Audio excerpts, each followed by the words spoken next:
Okay, go. Hi, I am Zoe Roxanne, and my show is called Paranormal Extraction. But today, guess what? We have Jock Brocus with Deadly Departed, the do's, don'ts, and dangers of afterlife communication. Now, let me tell you what. I have had a lot of people on here, and I've read a lot of books. This book is not a 5-star, it's a 10-star. I highly recommend this to anybody that wants to learn about communicating with the afterlife.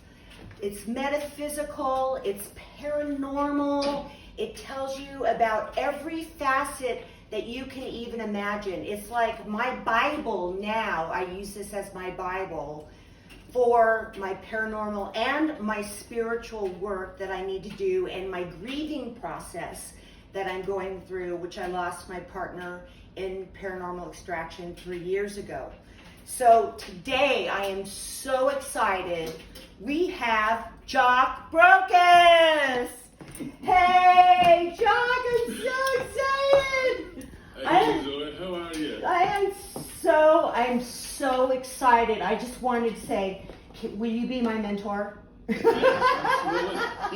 I mean, if I could ever have a mentor, because I want to let you guys know too that he has videos on YouTube, and it's under Jock Brocus. And his videos are fantastic. So if you don't have the book or you can't afford the book, go and watch his videos. He has a ton of them to watch. So, hey, we find the book on Amazon. That's where we find the books, on Amazon. Can I see it one more time, please? This guy has got such a huge biography. I can't even, I don't even know how to even explain it. There's no reason to explain it, because he will tell you all about that in the book as well. He's got way too much more information to speak about today, I know. And so here we are, we're sitting here, and I can't really open up with any kind of questions, because this book is like a Bible. You talk about so many different subjects that help people, really help people, and also teach them, learning about spirit guides and meditations, and how to protect yourself in the paranormal, and about demons, and we can go on and on and on and on and on. So why don't you tell me what you want to tell the listeners here about this absolutely wonderful book. Okay, well, thank you very much for your amazing introduction. I don't think there's been any show that I've been on a lot of shows, and I don't think I've had is such an enthusiastic and energetic introduction as you, Zoe. I really appreciate that. Thank you. You're right in your perception. Deadly Departed was essentially written as a Bible, and I don't want to take anything away from any religious scripture or anything, but when we think of a Bible, we think about a book or something that can guide us through life. And whilst people in different religions have different scriptures, and then we have in Christianity of the Bible, and people use that as a guidance for their life. Sometimes they take it a little bit too seriously, and they don't see the symbology in it, but they use it as a Bible for life. So what I wanted to do is to create something that was very similar in terms of being a compass, being something that can help guide you through the maze of the afterlife. Because when people think about the afterlife, they think of everything roses. They think that it's so wonderful, and spirit guides are over there, and there's nothing negative that can happen.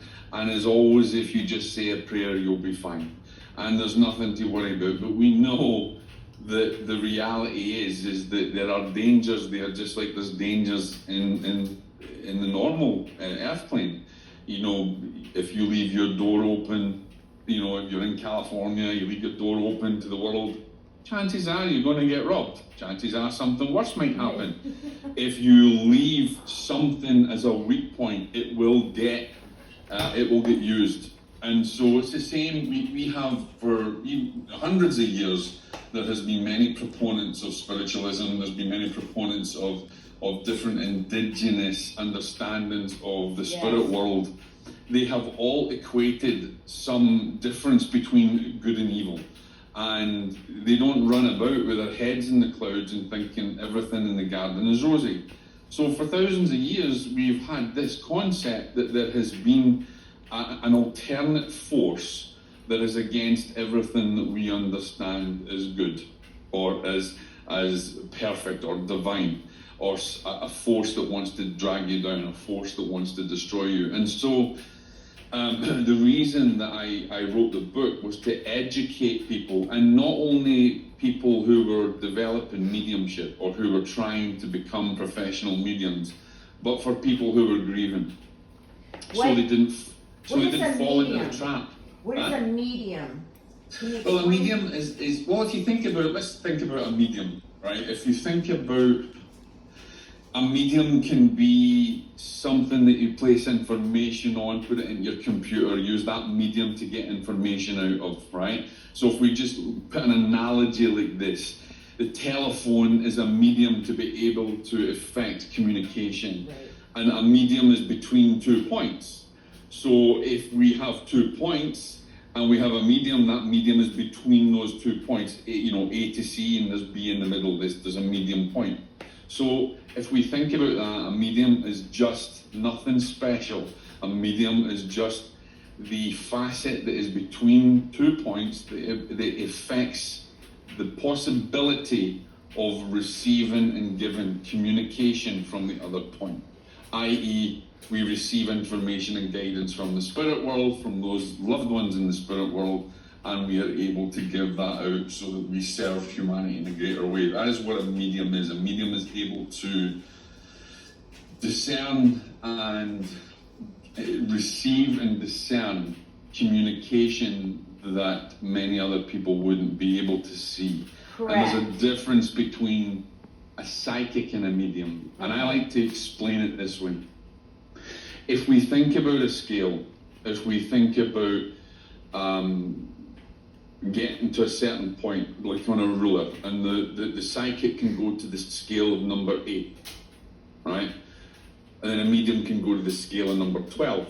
So then if we equate that now to a vibration, the psychic can only go to a certain level of vibration. And a medium can expand and go to a higher level of vibration. So the psychic then is picking information up from a lower, and I don't mean lower level entities or anything, I mean in terms of vibration, a lower vibration than what a medium could reach. So effectively you think about another easier analogy would be, if we think about our chakras, we all kind of understand our chakras, okay? And so a medium will be not everybody knows about chakras, but I didn't mean to cut you off. No, but fine. They can learn about these in your book. Absolutely. You can learn. You can also learn about what a medium is and everything he's talking about. If you don't understand what we're discussing right now, you will know what this is in his book. So absolutely. So if you think about chakras are energy vortices. And if we think about the colours of the rainbow, right, there's an old saying, Richard of York gave battle in vain. Red, orange, the colours of the rainbow, okay? Each equating itself to a particular vibration. So a psychic will maybe reach to this level of vibration, to what we call the third eye, okay? So you get to that level. And so they're able to reach to that level. And so they'll be able to read the energy that's around within those other chakras or those other energy vortices within the energetic field.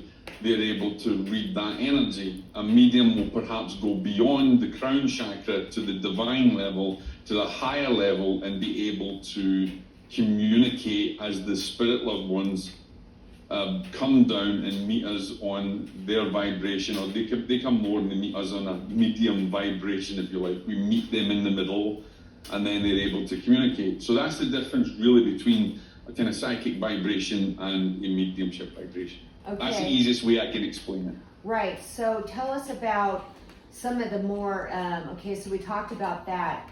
I wanted to talk about, because I'm a paranormal enthusiast, Yeah, and I used to call myself a spiritual warrior, and then I Yes. kind of lost that over a couple years and call myself a spiritual light worker right now. But being a paranormal enthusiast and, you know, being on the Travel Channel and having my own radio show and Yeah. having guests and all that, I learned so much about IOP, infestation, oppression, full-on possession. I learned about the gadgets that I don't like. Okay, so everything you're talking about in there, and the types of demons are exactly how I believe, which most of us, as a new paranormal person would be, have no idea about. No.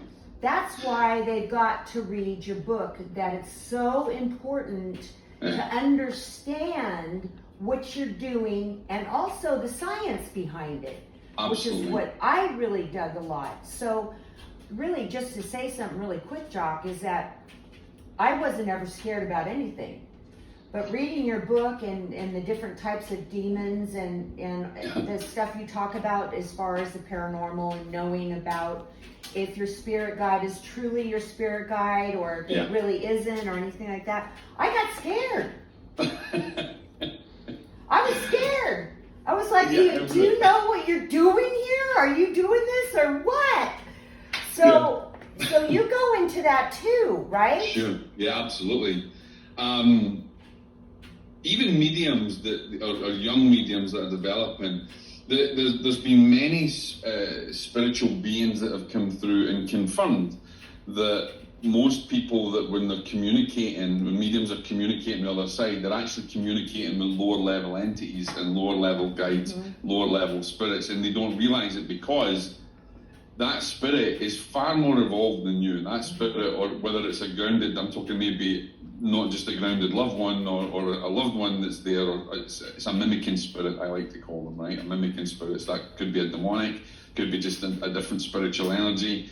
And I tend to not like to use the term demon and demonic and things. I really like to use the term malevolent intelligence. Okay. And the reason is because everything that we give, even the demoniacal or daimon or whatever it is back in history, we've just given it a label, right? Even the paranormal, we've given it a label. Parapsychology, it is a label to help us understand a particular subject matter. When we talk about a malevolent intelligence, it has a little bit more of an authority to it. It's a little bit more, well, this is an intelligence that is beyond us. It's superior to us. It's thousands of years old. We're not just going to pick them up, discern them, and trick them. They're far more intelligent than we are. And unfortunately, paranormal investigators, paranormal teams, mediums fall into the trap of not understanding that and dealing and maybe getting themselves tied up in something they shouldn't. It affects their life in many ways, or the medium is not communicating to whom they think they're communicating. Exactly. And this happens when you're given a reading to a loved one's information. Right. There's a very subtle ability to discern the change and the fluctuation in the energy, and that's not something you can learn from my book or something you can learn in a course. It's something that you develop over many, many, many years of prayer, understanding, of trying to develop yourself spiritually. You increase your power of discernment.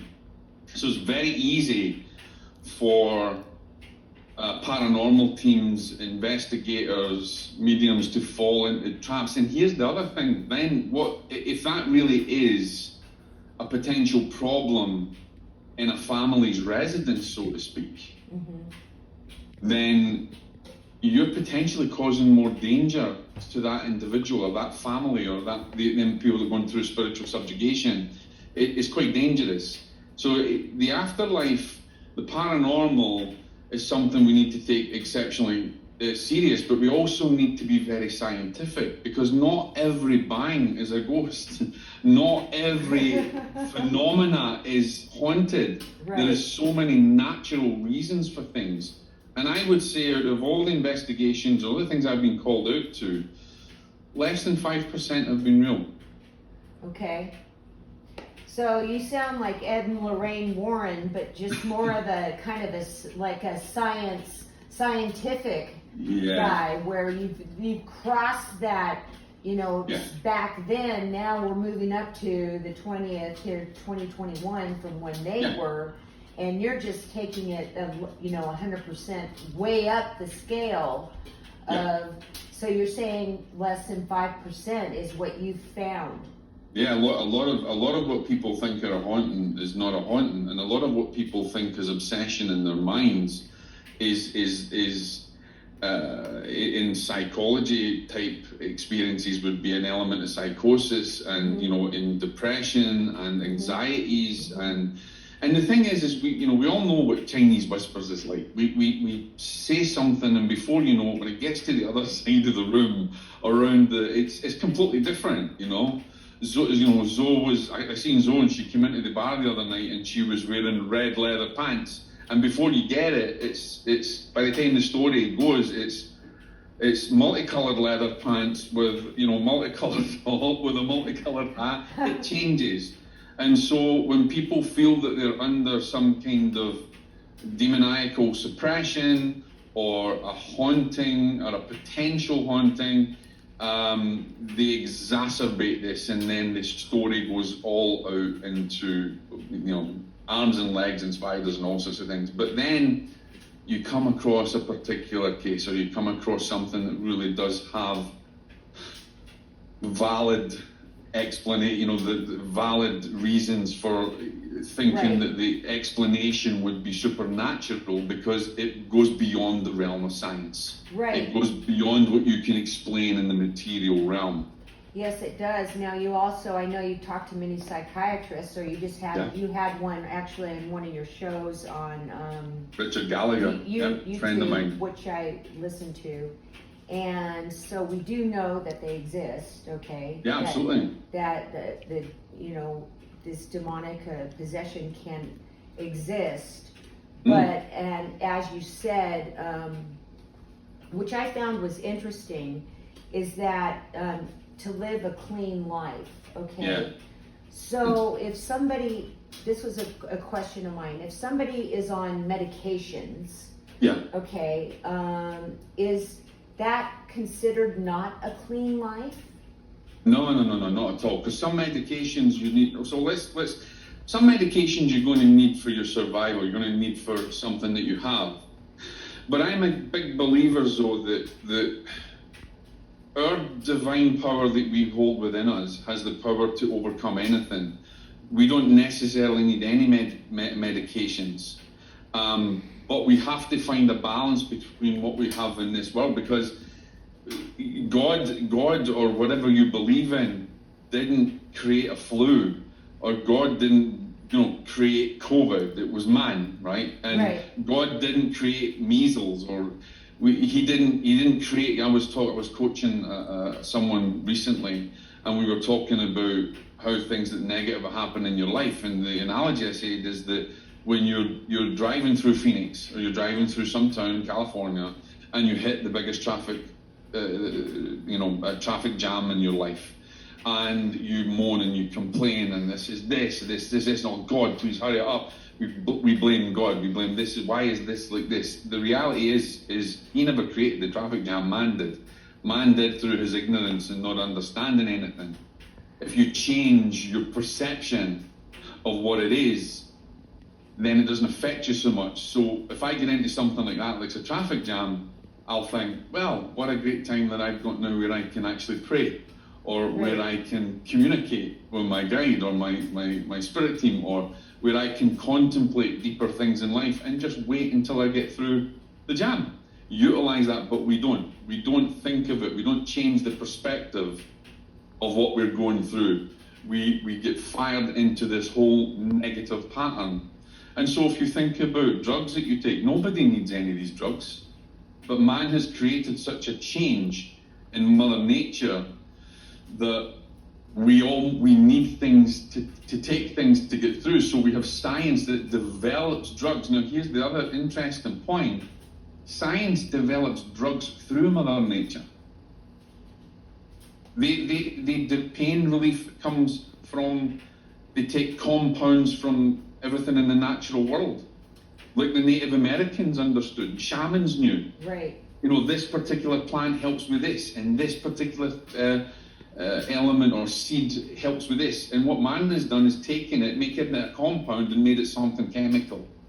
So I'm a big believer in natural, putting my faith in the divine and putting my faith in natural things. Not to say that if I broke a leg, I wouldn't go and Right. and get you know, pain relief and get my leg fixed, Right. because we have to work in conjunction with how man is moving forward. But Right. no, living a clean life to me is being aware of the power of your mind, the thoughtful processes, the negativity that you take on board, the Right. the gossip that you might take part in, the gossip that it's in the spiritual world, in the mediumship world, it's rife. There's more backstabbing in the mediumship community than anywhere else. Right. And the reality is there's no need for it. Living a clean life is trying to exemplify what Buddha, what Christ, or what Krishna, or what Muhammad, what they were teaching. They never came to teach religion. They claimed to teach principles: love, forgiveness, and compassion. And if we live by those principles, and we try to live by Okay. those principles, we're living a clean life. I see what you're saying. I was just a little bit confused on that. So And it raises your vibrations, though. yeah, it does raise your vibration. It's interesting to me that grief, which you Yeah. talk about Yes. in your book so much about, Yes. with people that have lost people, and you know how tough that is. I searched forever for a group, couldn't find a group, didn't know where to go, and experienced this all on my own, and had nobody to do, you know, to discuss any of this with. Yeah. And in your book, you talk about how, you know, afterwards, you know, you usually will hear, you might hear something they say, smell something they had, Yes. or even something materialize on the ground, but then they would go away, and so that freaks people out. It does. Yeah. Okay, so why, if someone is having that experience and it's helping their grief, why would that stop? Well, you've got to think about it this way. A lot of people don't think of their loved ones when they grieve. When you think about when someone's lost a loved one, they're grieving through their loss. I've lost my loved one, and I've had this conversation recently with someone. I can't get through this. Why have they leaving me? Why are they not leaving me signs? Why are they not doing this? Right. They must be. And the simple thing I say is that your loved one has a new life. They're still continuing their life. So for instance, you know, your friend that's with you, your friend's not going to be with you 24/7. You're not going to have that same individual with you constantly, because they have things to do. They want to learn, they want to progress. But what happens is when we grieve and we start to feel, you know, we dream about them, or we have a sign from them, or we see we feel their energy, we smell them, or something comes that reminds us of them. We hold on to that and think that we can never let that go. And the reality is they're coming through and say, hey, I'm still around, and don't worry, I'm still alive. But by the way, I got to go and pick up the shopping, or I got to go to class because, you know, Jesus or whatever is teaching a class, and I want to be there, but I wanted to pop in and make sure you were okay. Right. But the fact is that this is where, and I don't mean this in any, so anybody who's listening, please understand, I don't mean this in any way negative, and you can go and listen to my video about this. There is a selfishness in grief, right? And what I mean by that is when my father passed, and my father passed really young. I didn't have a great relationship with him. I have a better relationship with him now because I'm able to communicate and I'm able to sense these, you know, his spirit around. But I also know that on the other side of life, he had wonderful things to do. And I learned the hard way that it's more important for me to let him learn what he needs to learn so that he can serve in a greater way. Right. So when I got used to letting I feel my father, and I'm like, oh, okay, excellent. I felt my dad. I felt the love all around me, and I know, but he's away off now learning to play the bagpipes. I might hear from him in 2 weeks' time. I might hear from him in next month. Right. But I am going to hear from him. But he's just away learning something new. And if I can get people to think about that, then they can they can become part of that. They can say, hey, you know, in my mind, I can send a prayer off and say, I know you've not been around recently, but I know that you're off learning things, and I'm excited that what you can show me when you come back. Right, exactly. Now, the problem is with that is I'm sure people freak out. I know, I've actually had this experience myself where this was coming for 6 months straight, and it was teaching, spiritual teaching that I was getting. And then when it cut off, I was like, what's wrong with me? Oh my God. Yeah. So that is the time to develop more spiritually, get your vibration up higher, connect with your spiritual guide, which he will talk about. That's a whole nother topic. Yeah, absolutely. Your spiritual guide in that time to start getting you through that need to have that loved one be there. Am I correct on that? Yeah, absolutely. Okay. And the other thing you can think of it like this. So you hit on something great. You said that you're getting maybe you're learning spiritual lessons, and that person or that loved one is around you, and they're around you for 6 months. But if they leave, it's not that they're leaving you in the dark or they're leaving you high and dry.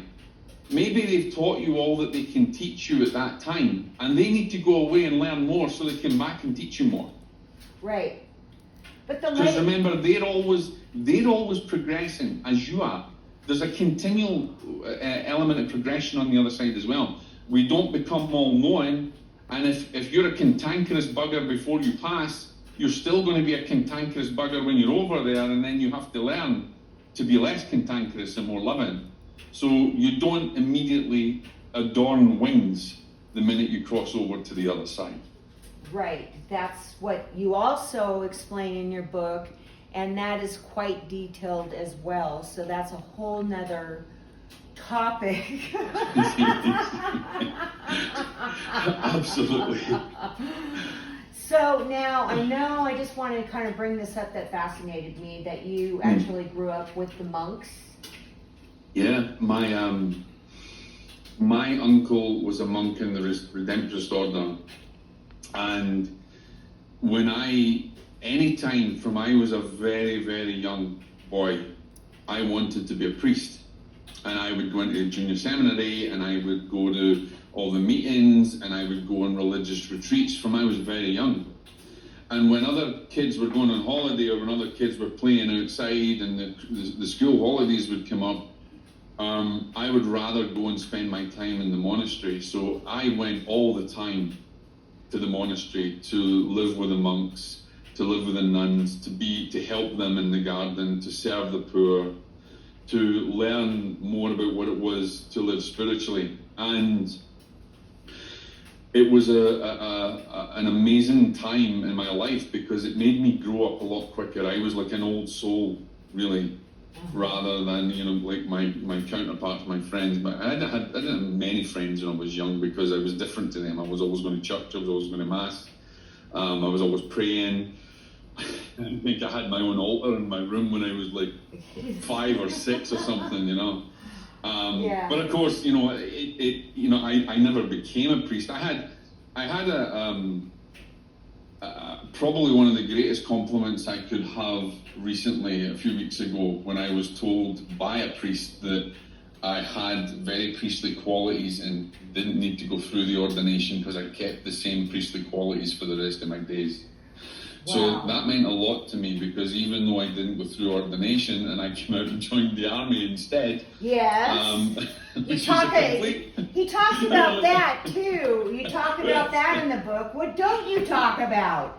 Yeah. Well, that's it. It's a whole compendium to help you to understand things. So, but I was always spiritual. And there was a funny thing in my home when my mother and my father, I remember them talking, and they used to say, when my dad was young and his brothers was young, my gran and granddad would see the police coming up the road, and they would go and they'd clip them on the ear because they know that the police was coming to the door because they was getting them into trouble, or my little cousin would be, the police would be coming up, they're getting in trouble or whatever it was. It never happened to me. I would get a clip around the ear when they seen the priest coming up the road because it wasn't the police. It was the priest, and then my mother would be like, "Oh my God, where's John going now? What's he want to do now?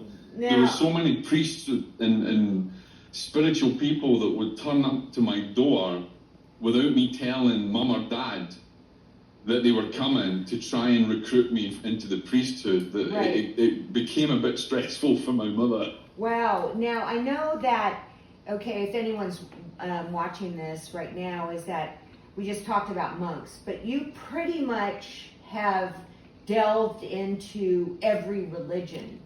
Yeah. From what I've read in the books. So Yeah. if anyone's thinking, oh, a monk, oh, okay, right. No, this goes way further, and that is yet another story that he does discuss in there about his, Catholicism, right? Yeah, yeah. Buddhism, then it's Pumiana, or what is it? I don't know, different. There's different. I've prayed I've prayed in synagogues. I've prayed in Muslim temples. Right. I've prayed in Catholic churches, Christian churches, Protestant churches. I have made it my mission to go and understand everybody's belief system, not so that I can choose a belief system, but so that I can understand the fundamental principles behind it. Right. So now you offer readings, he calls them sittings. Yeah. It's not a reading, it's a sitting. And so people can actually contact you through Instagram, right? Jock Brocus on Instagram. Yeah, I do a couple of things. So I do offer sittings, and I have a very, very long waiting list. But also what I do is... a year and a half? Also he has a waiting list of a year and a half. Okay, yeah. You have a bit of them? Just a bit. Yeah, just a bit. Okay. And right. what I like to do is I'm not so much on Facebook or any social media. I'm pretty much on Instagram, or I'm on YouTube. But if people are suffering or people are needing some understanding, some help about the afterlife, not necessarily getting a reading. I'm not going to do a reading over Instagram, but and I always believe that when I do sittings for people, it's very personal. It's very personal, very private, and so I don't flaunt that out for every person to understand.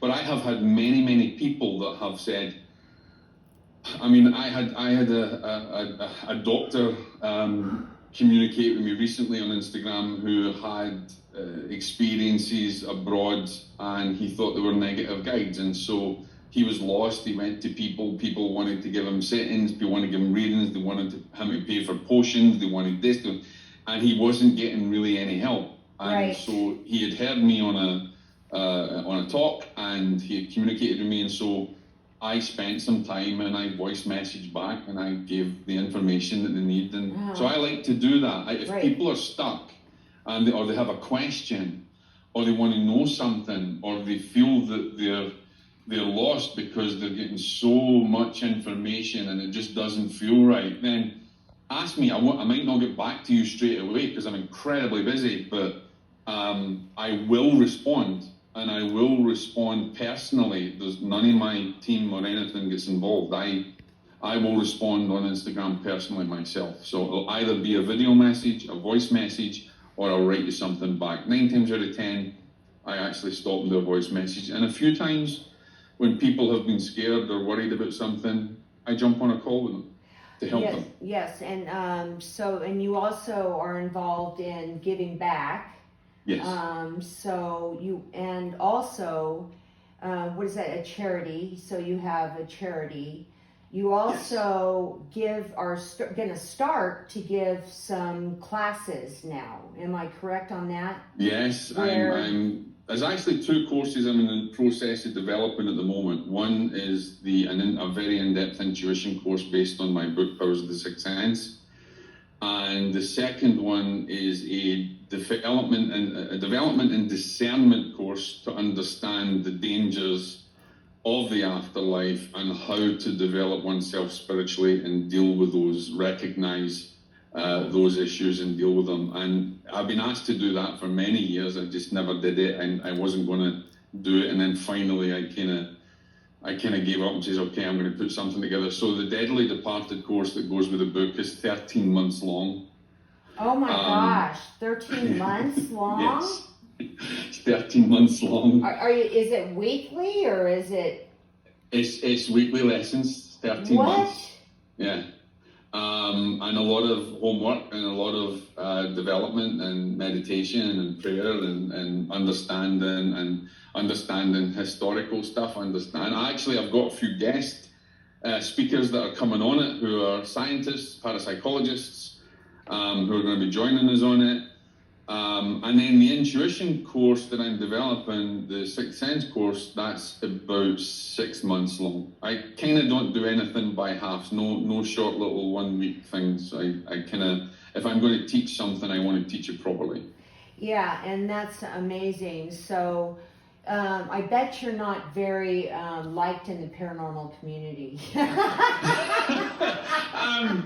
I would say it's the other way around. I'm probably not well liked in the mediumship community. I'm more accepted in the paranormal community. But at the end of the day, you know, I don't care what community or what anybody really thinks about me. My job is to serve and to serve spirit with my whole heart, to serve others, to help them, and to help them develop the best that they can, to help them serve in a greater capacity. So what any community thinks about me is fantastic, because if they're thinking negative about me, then they're leaving somebody else alone. Well, the great thing about it too is that you teach people how they can do the same thing you do. Yeah, so absolutely. That's in the book too. So it's not like you're out, you know what I mean? So you got it all in your little Bible here. You know, many years ago, I was teaching a course in Pennsylvania, and there was a judge that was on the course, and he was totally skeptical. And I says, you know, by the end of this weekend, you're going to achieve something that you never thought you could achieve. And he was totally skeptical, but he was open. He was open enough to listen. And by the end of it, he'd actually come and he says, he said it was been so much fun that he didn't realize what was inside of him. And he was able to witness his own power of his intuition, his own power of what he could do. And so it totally threw his scientific perceptions and skeptical perceptions out the window. And that was fantastic, you know, to have a judge who's a legal expert, you know, finally admit, oh wow, there's actually something more inside of me that I didn't know I had. Okay, but it's not just him. You have a lot more experts in this field that work with you. I mean, you're very busy. Now, don't you have a magazine too coming out? I am the editor and the owner of Paranormal Daily News, which is actually a very well-known paranormal magazine. And yes, we do have a new magazine coming out, which is more about the education and parapsychology, which we're developing at the moment, called Parawise. And in that new magazine that's going to be come out will kind of be a stepping stone between normal understanding of the paranormal and an academic understanding of the paranormal and parapsychology. So I'm really excited about that project. And also in 2022, in April 2022, we have the first Parawise conference. And if you go to Paranormal Daily News, you can go to Parawise, you can click the picture, go to the Parawise conference, and you will see a tremendous array of very, very highly respected scientists and parapsychologists that are going to be on this weekend. It's an online event because obviously we still don't know what's happening with COVID and all that kind of stuff, but it's an online event, and we've got some amazing speakers who are going to be teaching and talking about paranormal, parapsychology, the science of it, PSI. We've got some amazing people, which I am really honoured to have them on with us. No, you're also on Spotify, or you have Spotify or something. Yeah, I mean, there's the Deadly Departed podcast where I interview some very unique guests, professionals in their field. So, yeah, that's on iTunes, Amazon, Audible, Spotify, Stitcher. It's on all of them. Yeah, and also The Haunting of Connecticut, was it? Or no, we've actually still got series 2 and 3 to do on that story. Yeah, I watched one. Well, we're trying to get Tom back on and trying to get the right date, but it's people that I know, the haunting of I thought it was The Haunting of Connecticut, or it's up it's actually up in, I think, in Pennsylvania. Exactly. I can't remember the second name, but it's on in the magazine and it's on the YouTube. It's on YouTube. Hang on, actually, I'll find it. I've got it here. Hanover. Right. Okay. Hanover, fantastic, beautiful, lovely couple. I love them to bits. A great book written by Johnny Minahan. And a real story, and unusually, like most stories, there's a lot of lack of evidence in them. But Dee and Tom have got evidence. I've seen it. I've seen the videos. I've seen the images. I've seen. I was very lucky to write an expose, because I write for New Dawn magazine as well. So a big shout out for New Dawn magazine in Australia. That is a colour magazine that gets published all over the world, and I write professional articles for them, and so I covered the Hanover haunting in the last edition in New Dawn magazine. So, but that 2 and 3 is coming out on that, right? Yes. So myself, Dee, and Tom and Johnny were going to be back and talking more about the case. Good, because if you're interested in the paranormal, I mean, this is pretty scary stuff. He only has 1 on YouTube. So 2 and 3 aren't out yet. So don't be looking all over the place, freaking out, wanting to see 2 and 3 because it's not on there yet. But you've got to listen to that. That's really, really good. I'm just wondering how you sleep. When do you get? Not a lot. Do you sleep? Not much. I probably work between doing teaching and sittings and helping people and coaching and all sorts of things that I do. I work from very early in the morning till the wee hours in the morning. I get maybe a few hours sleep a night, which I really need to change. I will say though, if anybody's interested in UFO phenomena and interested in this side of things, I interviewed a friend of mine named Nick Pope. Nick Pope is... Yes, I told you he's my favorite. Remember? He's from Ancient Aliens. And now this is big, okay? Ancient Aliens is on TV. It's on every Friday. I record every episode. So Nick Pope is one of the speakers on the show. So if you wanted, this is big time, okay? That is interviewing Nick Pope. So you got to watch that too if you're really into UFOs. Now that I started listening to that. Oh, it's really good because we talk about, Nick and I both have a British military background, so we're connected. He endorsed my very first book, so we've known each other for quite a while. But Nick is right up there when it comes to dealing with government, consults and Hollywood and stuff like that. So the episode was fantastic. We talked about where the UFO phenomena comes into the whole paranormal field, but also, where our government stands, where the American government stands, where the British government stands. Interestingly enough, we both agreed that the American government are way further forward in the field than Britain is, and Britain is lagging behind when it comes to studying that type of phenomena. But Nick is a phenomenal guest and a phenomenal knowledge on that side of things. So I would recommend, if you're interested in that, go and watch that episode. It's good. Yeah, actually it is really good. So any UFOs out there, I'm kind of into everything. So when I saw that, I was like, oh my God, I gotta see it. I think I even on Instagram, I think I messaged you and I said, Nick Pope! What? Actually, so I can't believe you're Nick Pope. We've got some cracking, I've got some other guests that are coming up, some really good influential speakers that are well known as well, that'll be coming up, and we'll be diving into more of the field in different ways. So I enjoy, and I still learn from those guys. I still learn from everybody else. And I think the biggest thing is my passion is to educate people in a non-egotistical way, and to give them the knowledge and the power that they need to be able to change their lives in, you know, the right direction, whether it's from grief, whether it's from paranormal intrusion, or whether they think they're the target of a malevolent intelligence. Then, you know, my job is to serve them in the best way I can. Yes, and you do that, and you are actually a very humble person. I mean, Thank you. Extremely humble. So I just wanted to let you know, I mean, this has just been absolutely fantastic. I think we've covered a lot. Absolutely. Okay. Yeah. We've covered a lot in a short time, but this book, I mean, I know it looks really thick, and you know, probably are like, oh, it's too thick for me. It really isn't. If you take your time like I did, I would just take a paragraph a day, and just read it and contemplate it.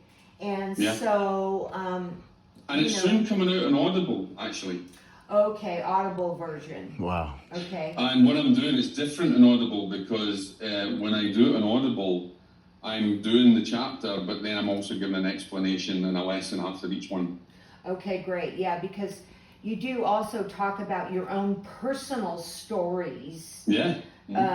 Of when he's discussing something about his own spirit, his own personal story of what happened. So you're getting a great deal of knowledge in this book. I would highly recommend it. Get it on Amazon. You can get, I mean, Jock Brockus is easy to find. It's once you see it, it's hard to remember. It's Jock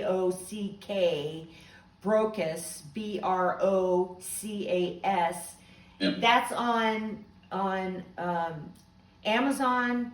Then you can also go to YouTube, you know, if you're kind of interested in buying a book, or you also can go to Instagram. Okay, he's on there too.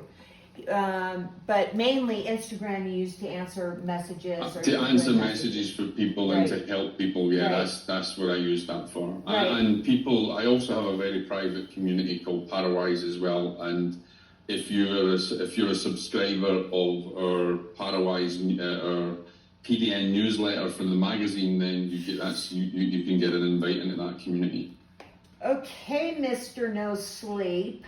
I mean, you know, my new book is coming. I ordered my new book, and that new book, what is that called? Because I don't even remember. That's the first book I ever wrote, Powers of the Sixth Sense. I wrote it after 9/11 to teach people how to use their intuition to keep them safe in tumultuous times. Okay, all right, great. So I got that one coming. So everybody, you have just experienced Jock Brockus, okay? And you are all over the world too, right? Yeah. Okay, so he's all over, he's everywhere. I'm surprised you haven't seen him. I'm surprised I haven't seen him. But anyways, I highly recommend the book, and I really, really want to thank Jock so much for being here, because he's like a mentor, but just through a book. So thank you so much for being here today. And I mean, I can't tell you how excited I was. I was actually really, had a lot of anxiety, and I was really nervous. So yeah, I was like, oh my God. I got too much to say, and I don't know what I'm going to say. So Hey, this is the best way to do it. It's just chatting to a couple of friends, and we're just chatting about things that we're passionate about. It's been an absolute joy to be on your show. I've thoroughly enjoyed it, and I hope that your listeners get something from it.